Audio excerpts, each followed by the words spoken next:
Hello beautiful people, welcome back to your YouTube channel आपकी career का आधारशिला education villa. तो दोस्तों, जैसे कि आपको पता है कि अभी हमारा जो सीरीज चल रहा है वो है introduction to statistics.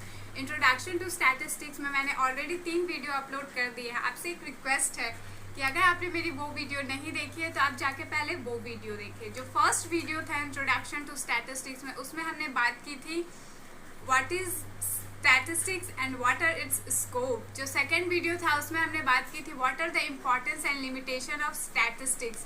And the third video, उसमें हमने बात की थी what is primary data and what are its source of collection. आज ये हमारा फोर्थ वीडियो, और इस फोर्थ वीडियो में हम बात करने जा रहे हैं what is secondary data and what are its source of collection. तो आइए स्टार्ट करते हैं। जैसा कि नाम से ही क्लियर है, सेकेंडरी डाटा। तो सेकेंडरी डाटा दोस्तों वो डाटा होता है जो कोई भी रिसर्चर फर्स्ट टाइम नहीं जाता है on field to interview anyone या टू फॉर सर्वे या फॉर ऑब्जर्वेशन। सेकेंडरी डाटा वो डाटा होता है जो कि पहले से ही किसी के द्वारा वो कलेक्ट कर लिया जाता है और दूसरे पर्सन उसको अपने पर्पस के लिए यूज करते हैं। ये वो डाटा होता है जो रेडी टू अवेलेबल होता है किसी भी रिसर्चर के लिए, और ये डिफरेंट पर्सन अपने डिफरेंट यूज के लिए यूज कर सकते हैं। तो आइए देखें हमने क्या लिखा है। Secondary data not collected for the first time, collected by anyone else and used by anyone else, readily available for the researcher. पहली बार नहीं हुआ है ये कलेक्शन, किसी और ने कलेक्ट किया है, किसी और ने यूज किया है, और ये रेडली अवेलेबल है रिसर्चर के लिए। तो इसका एग्जाम्पल क्या है? इसका सबसे बेटर एग्जाम्पल है सेंसस।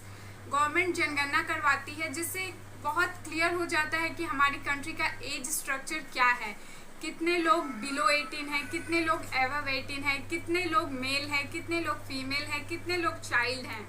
ये तो गवर्नमेंट ने प्राइमरी डाटा कलेक्ट कर लिया। अब इस डाटा को दूसरे लोग कैसे यूज कर सकते हैं? तो हम बात करते हैं यहाँ पे इंडस्ट्रीज की। जो इंडस्ट्री होती है, कोई भी इंडस्ट्री इतनी परफेक्ट नहीं होती है कि वो हर चीज खुद से बना सके। तो बात करते हैं पार्ले जी इंडस्ट्री की। पार्ले जी इंडस्ट्री बनाती है बिस्किट, और वो बिस्किट बनाती है तो वो मेन फोकस करती है बच्चों पे। वैसे तो बिस्किट सभी खाते हैं, लेकिन उनका मेन फोकस जो होता है वो होता है चाइल्ड पे। उसके बाद अगर हम बात करें लक्स, विवेल, डव, लैक्मे, तो इनका मेन फोकस होता है वुमेन, टीनेजर, गर्ल्स पे। और अब हम बात करते हैं वाइन शॉप की, तो वाइन का मेन फोकस होता है मेल्स पे। ये मैं सिर्फ बताने के लिए बता रही हूँ। I am not here to distracting anyone's mind. I hope आपको क्लियर हो गया होगा कि सेकेंडरी डाटा क्या होता है। आइए बात करते हैं इसकी सोर्सेज की।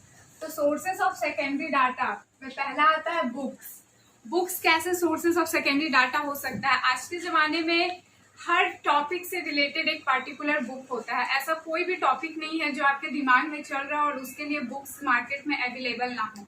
तो आपको क्या करना है कि अगर आप सेकेंडरी डाटा का सोर्स किसी बुक के थ्रू ले रहे हैं तो आपको ये जानना जरूरी है कि उसमें कौन से राइटर का जो डाटा है वो मोस्ट ऑथेंटिक है और कौन सा राइटर उस पब्लिशमेंट में बेस्ट है। तो बुक्स कैसे मदद करती है? तो बुक्स जो डाटा पब्लिश करती है उसको कोई भी यूज करता है for their own use. And बात करते हैं आप सेकंड सोर्स की, तो that is newspaper. Newspaper is a very common source of secondary data, और न्यूज़पेपर भी one of the authentic source है सेकेंडरी डाटा का, क्योंकि जो बातें जो न्यूज़पेपर में छप के आती है वो इजी टू अंडरस्टैंड होती है, और वो एक लेमैन भी अंडरस्टैंड कर सकता है अगर वो हिंदी में लिखा हो तो न्यूज़पेपर में बेसिकली कौन कौन से सोर्सेज के डाटाज आते हैं? उसमें आते हैं political datas, economical datas, international datas. तो वो हमारा सेकेंडरी सोर्स ऑफ डाटा है। अब published source, the third point is published source. Published source क्या होता है कि कोई भी कंपनी अपनी वेबसाइट पे किसी भी डाटा को पब्लिश करती है, तो ये भी one of the authentic source होता है सेकेंडरी डाटा का। क्यों?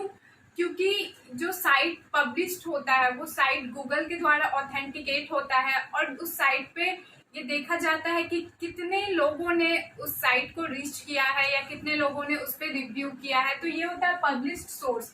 और पब्लिश्ड सोर्स का एक डिमेरिट क्या होता है कि ये डाटा डिपेंड करती है पब्लिशर और उसकी कंपनी पे, यानी पब्लिशर का जो मन होगा वो वही लिखेगा इसमें, और उसकी कंपनी का जो मन होगा वो वही लिखेगा। And the fourth source of data is unpublished source.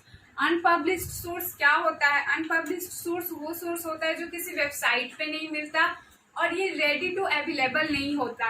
Unpublished source में क्या आता है, जैसे एक रिसर्चर ने एक डाटा कलेक्ट कर लिया है और वो रिसर्चर वो डाटा दूसरे रिसर्चर को सिर्फ इस बेसिस पे देगा कि वो सेकंड रिसर्चर जो है वो ये डाटा कहीं और लीक नहीं करेगा। कहने का क्या मतलब है कि ये डाटा दो लोगों के बीच में एक्सचेंज होती है with a confidential point of view, यानी आप इसे कहीं और रिवील नहीं कर सकते।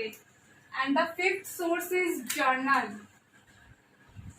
जर्नल क्या होता है दोस्तों? जर्नल एक पब्लिशिंग सोर्स होता है और ये टाइम टू टाइम अपडेट होता है।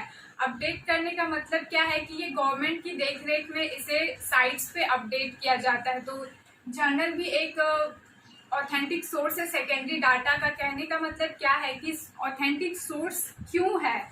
क्योंकि ये गवर्नमेंट के द्वारा देखा जाता है कि हाँ, जो सोर्स में जो डाटा लिखा हुआ है वो राइट है। And the second thing is कि ये टाइम टू टाइम इसके पब्लिशमेंट को चेक किया जाता है। अगर कोई चेंजेस हैं तो वो चेंजेस इसमें मेड किए जाते हैं। And the sixth point is website. Website क्या होता है? किसी भी चीज की ऑनलाइन रिचमेंट। अगर हम गूगल पे जाएंगे तो हमें ढेरों सारी वेबसाइट्स देखने को मिल जाएंगी। एक ही क्वेश्चन के लिए 10 वेबसाइट पे आंसर होते हैं।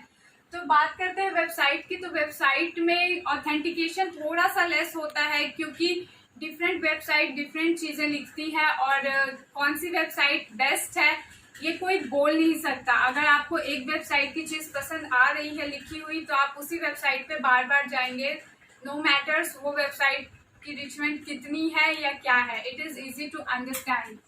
Now we are talking about seven source. Blogs. Blogging आजकल एक कॉमन चीज हो चुकी है ऑनलाइन मार्केट्स में।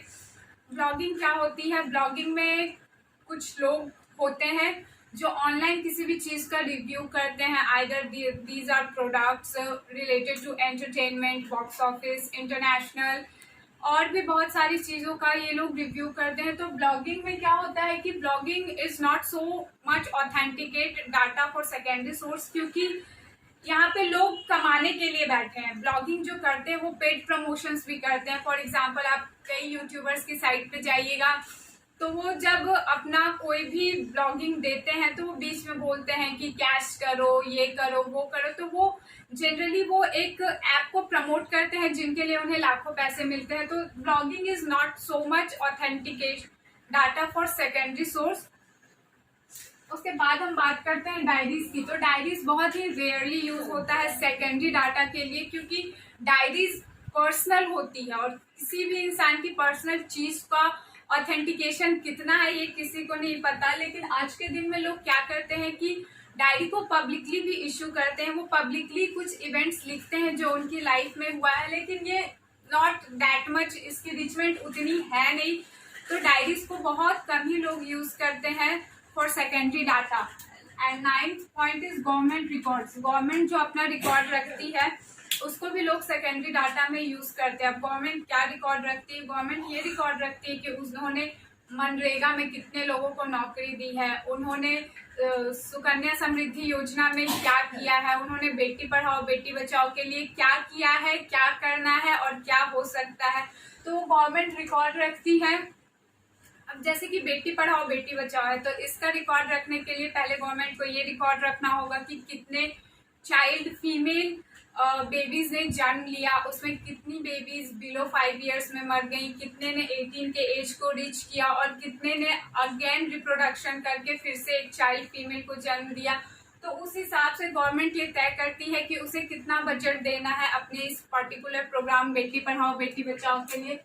10th point is radio station. Radio station क्या होता है कि रेडियोज पे आने वाले चैनल्स होते हैं जो ये बताते हैं कि किसान के लिए क्या हुआ है या फिर आज वेदर कैसा है, आकाशवाणी टाइप्स। तो ये वो होता है। रेडियो स्टेशन भी is not that much authenticate for secondary source of data. And the last is public sector records. Public sector records क्या होता है? जो भी पब्लिक सेक्टर कंपनीज होती है। अब पब्लिक सेक्टर कंपनीज क्या होती है? तो public sector companies are those companies which are organised and चलाइंग बाय गवर्नमेंट। सॉरी, मुझे उसका इंग्लिश सूझ नहीं रहा था। तो जो पब्लिक सेक्टर कंपनीज वो कंपनीज होती है जो ऑर्गेनाइज की जाती है गवर्नमेंट के द्वारा और जो गवर्नमेंट के द्वारा ही चलाई जाती है। तो public sector records are those records जो एक गवर्नमेंट कंपनी रिकॉर्ड रखती है। For example we are living in Dhanbad, so coal capital of Dhanbad, तो यहाँ की गवर्नमेंट क्या रिकॉर्ड रखेगी कि कितना कोयला उत्पादन हुआ, कितना उसमें यूज हुआ, कितना हम बिजली के लिए दे रहे हैं और कितना कोयला वेस्ट हो गया। तो these are some of the sources of secondary data. I hope आपको मेरा वीडियो पसंद आया होगा। अगर आपको मेरा वीडियो पसंद आए तो लाइक, शेयर और सब्सक्राइब करना ना भूले, क्योंकि आपका एक लाइक किसी को $1 मिलियन मोटिवेशन दे सकता है। Thank you for watching.